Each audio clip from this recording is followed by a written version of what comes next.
Bale dito mga apo, isang laro na nga lang, Mythical Glory na pala ako. Kasama ko pala yung mga apo ko maglaro. Hindi ko na nga pala pinahaba, ito na nga pala yung mga picking namin at pick ng kalaban. Ang hirap kasi ng solo mga apo. Minsan yung mga kakampi mo, may siraulaw, may lasinggero, may tanga. Siyempre, kumpleto na lahat. From nga pala nila dito si Gosyon. Si Gosyon ata ito mga apo.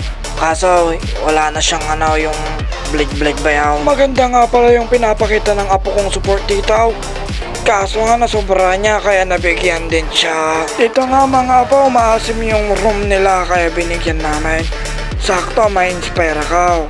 Hindi nga pala kami nagdadalawang isip bigyan ng kalaban. Pag ganitong sitwasyon nga mga apo, panalo kami kasi may taga-heal ako. Dito nga dumalaw yung Gosyon pala. Ito pala yung Gosyon.